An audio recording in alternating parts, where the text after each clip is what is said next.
대통령께서 연설을 해주시겠습니다.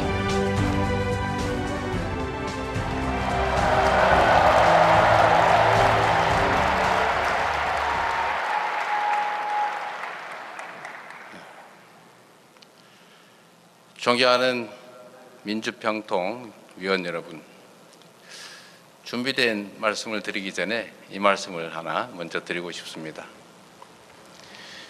민주평통은 대한민국이 지향해야 될 핵심 가치를 모두 담고 있는 대한민국 최고 규범인 헌법이 직접 정한 헌법기관입니다. 분단된 대한민국이 언젠가는 수년, 수십 년, 수백 년, 비록 수천 년이 지날지라도 반드시 우리가 가야 될 길 아니겠습니까? 그리고 그 통일의 길은 평화를 기반으로 해야 합니다. 일방이 일방을 흡수하거나 억압하는 방식으로 하는 통일이 아닙니다. 통일은 반드시 평화적인 방법으로 모두가 흔쾌히 동의하는 내용, 동의할 수 있는 방식이어야 합니다. 그리고 이 평화 통일을 가능하게 하는 것은 이 한반도 구성원 모두가 존중받고 주권자로서 의사결정에 참여하는 민주주의만이 그 토대가 될 수 있습니다. 민주적인 방식으로 평화 정착을 통해 반드시 통일의 길로 갔으면 좋겠습니다. 그리고 여기 계신 여러분이 바로 그 첫걸음을 띄는 첫 길을 여는 헌법기관 민주평통위원회라는 사실을 잊지 말아 주시기 바랍니다.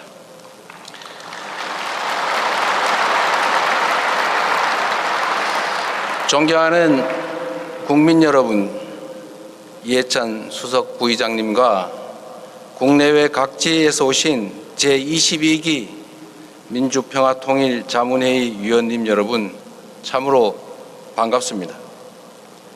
민주평화통일자문회의 의장 이재명입니다.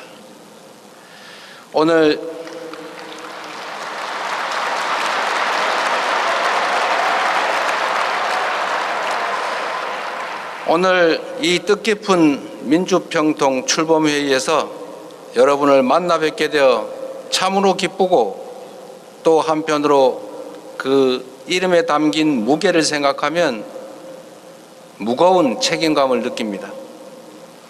올해는 분단 80년, 정전협정 체결 72년이 되는 해입니다. 그동안 우리 정부는 한반도의 평화와 통일을 위한 다양한 노력을 기울여 왔습니다. 노태우 정부 당시 남북 기본 합의서를 체결한 데 이어 김대중 정부는 역사적인 6.15 공동선언을 합의했고 노무현 정부에서는 14선언을, 문재인 정부에서는 판문점 선언과 9.19 평양 공동선언을 이끌어냈습니다. 남북이 대화와 협력에 나설 때 우리 국민의 삶은 안정되고 나라는 미래에 대한 희망으로 충만해졌지만 남북이 대결과 갈등으로 치달을 때 국민의 삶은 불안하고 정치, 경제, 사회, 민주주의는 위협받았습니다. 끝나지 않는 전쟁 상황과 분단 체제는 민주주의와 정치 발전을 저해하고 경제 성장의 발목을 잡는 요인이 됐습니다. 일부 정치 세력은 분단을 빌미로 민주주의를 억압하고 국내 정치 상황을 왜곡했습니다. 급기야 계엄을 위해 전쟁을 유도하는 위험천만한 시도까지 했습니다. 그래서 전쟁 종식과 분단 극복, 온전한 평화 정착은 우리의 민주주의를 완성하는 길입니다. 오늘날 한반도의 평화는 그 어느 때보다 중요해지고 있습니다.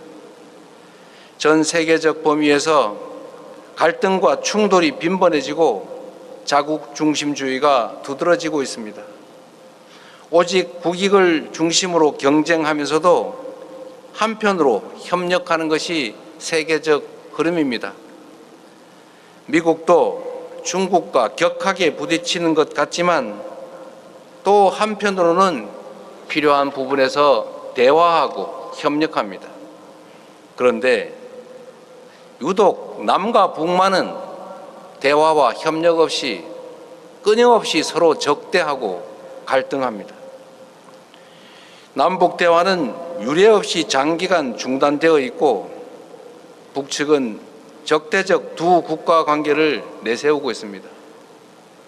남북 간 긴급히 소통할 일이 있어도 연락 채널마저 모두 단절되어 있는 참으로 안타깝기 그지없는 상황입니다.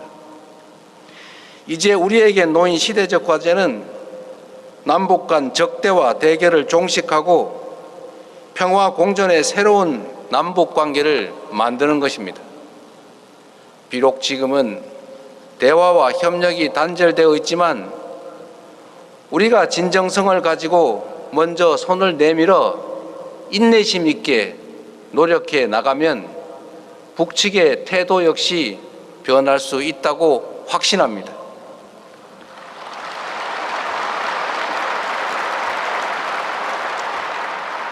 적대로 인한 분담 비용을 평화에 기반한 성장 동력으로 바꿔낼 수 있다면 코리아 리스크를 코리아 프리미엄으로 전환할 수 있다는데 여러분 동의하십니까?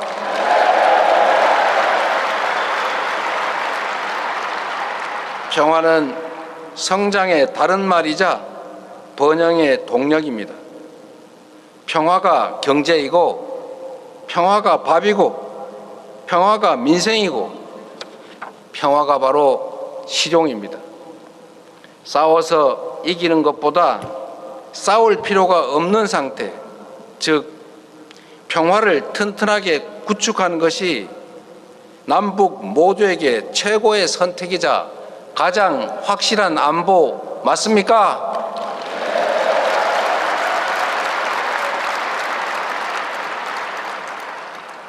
위대한 대한 국민이 함께 만든 국민주권 정부는 서로에게 이익이 되지 않는 대결과 적대에서 벗어나 남과 북이 평화롭게 공존하며 공동 성장하는 미래를 향해 나아갈 것입니다. 우선 전쟁 걱정 없는 한반도를 만들어 갈 것입니다. 정전협정이 체결된 지 무려 72년이나 지났습니다. 그러나 한반도는 잠시 전쟁을 멈춘 것일 뿐 아직 평화는 안정적으로 정착되지 못했습니다. 불안정한 평화는 불안한 미래를 잉태합니다. 안정된 미래를 위해서는 평화를 공고히 하는 노력이 절실합니다. 우리 국민주권 정부는 출범 이후 남북 간 군사적 긴장 완화와 신뢰 회복을 위한 조치들을 선제적으로 취해왔습니다. 앞으로도 대결의 최전선인 군사분계선 일대에서의 군사적 긴장을 낮추고 우발적 충돌 가능성을 없애기 위해 필요한 조치들을 적극적이고 선제적으로 해 나갈 것입니다. 한반도에서 전쟁 상태를 종식하고 핵 없는 한반도를 추구하며 공고한 평화를 정착시키기 위한 노력도 지속해 나갈 것입니다. 여러분께 묻고 싶습니다. 북측처럼 국제사회의 엄청난 각종 제재를 감수하며 핵무장을 시도하는 것이 과연 현실적입니까? 우리의 핵무장은 핵 없는 한반도 평화의 원칙에도 어긋납니다. 트럼프 미국 대통령도 경주에서 열린 한미 정상회담에서 공식적으로 전쟁 상태인 한반도 문제 해결을 위해 노력하겠다고 한 바 있습니다. 이러한 인식과 공감을 바탕으로 한미 공조를 통해 한반도 평화 정착을 위해 애쓸 것입니다. 페이스메이커로서 북미 대화를 적극적으로 지원하며 관련국들과의 협의에 나설 것입니다.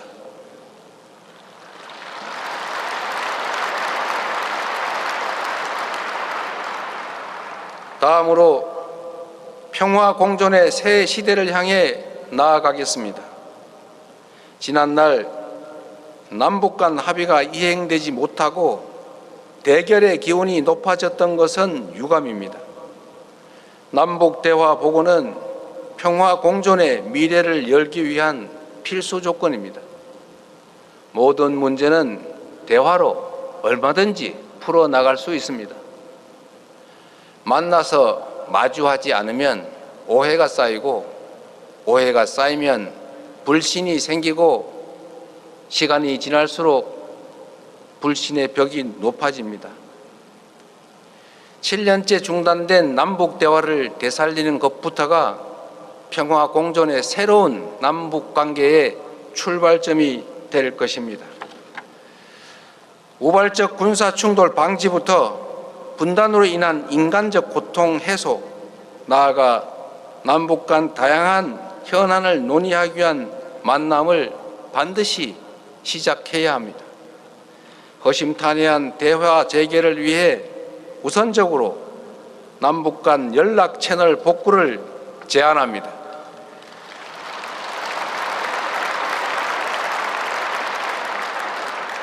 아울러 남과 북의 공동 성장을 위한 협력도 추진해 가겠습니다. 평화롭게 공존하는 토대 위에 서로에게 이익이 되는 것이 무엇인지를 잘 살피고 가능한 일부터 하나씩 실천해 나간다면 공동 성장의 길도 활짝 열릴 것입니다. 일방적인 지원이나 어느 한쪽의 양보를 강요하는 것이 아니라 모두에게 이익이 되는 방향을 찾아서 평화와 경제가 선순환하고 남북이 공동 성장하는 길을 적극 모색해 나가겠습니다. 기후 환경, 재난 안전, 보건 의료 등 세계적 관심사이자 남북 공동의 수요가 큰 교류 협력 사업부터 차근차근 시작해 나갈 수 있을 겁니다. 존경하는 국민 여러분, 그리고 민주평통 자문위원 여러분, 대한민국은 작지만 큰 나라입니다. 세계 경제력 10위권의 경제 강국, 군사력 5위권의 군사 강국, 그리고 막강한 한미 동맹을 토대로 든든한 억지력을 갖추고 있습니다. K컬처로 전 세계인의 마음을 사로잡는 문화 강국이자 인공지능 3대 강국을 향해 달려가는 첨단 기술 강국 우리 대한민국이 유독 남북 문제에 있어서만 이렇게 과거에 사로잡혀 있을 수는 없습니다. 적대와 대결의 과거를 끝내고 전쟁 걱정 없이 평화롭게 공존하며 공동 성장하는 세상을 위해 우리 위대한 대한국민 여러분께서 힘을 모아 주시기를 간곡히 당부드립니다.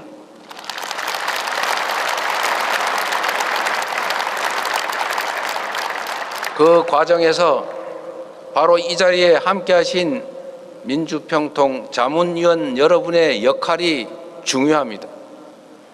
민주평통 자문위원들께서 일상적으로 국민과 대화하고 경청하며 의장인 저에게 좋은 정책을 수시로 제안해 주시기 바랍니다. 정부는 우리 국민이 한반도의 운명을 우리 스스로 결정할 수 있도록 수기하고 토론하는 사회적 대화 체계를 지속적으로 촉진하고 지원하겠습니다. 이를 통해 국민주권 정부다운 정책을 만들어 가겠습니다. 전국 방방곡곡 전 세계 5대양 6대주에서 우리 국민들 우리 동포들과 함께 평화와 희망으로 충만한 더 나은 내일을 함께 만들어 갑시다. 고맙습니다.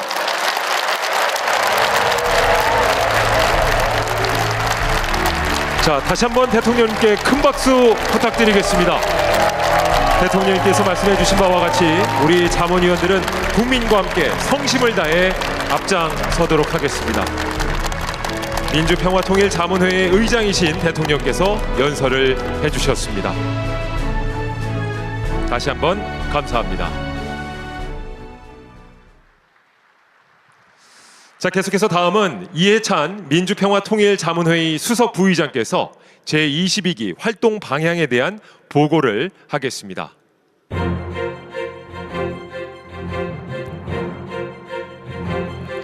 이해찬 수석 부의장께서는 7선 국회의원, 교육부 장관, 국무총리, 그리고 집권 여당 대표를 역임한 우리나라를 대표하는 정치 원로이십니다. 그야말로 평생을 대한민국의 민주주의 발전과 사회 통합을 위해 힘써 오셨고, 남북관계의 굴곡 속에서도 한반도 평화와 화해, 협력의 길을 꾸준히 모색해 오셨습니다. 이제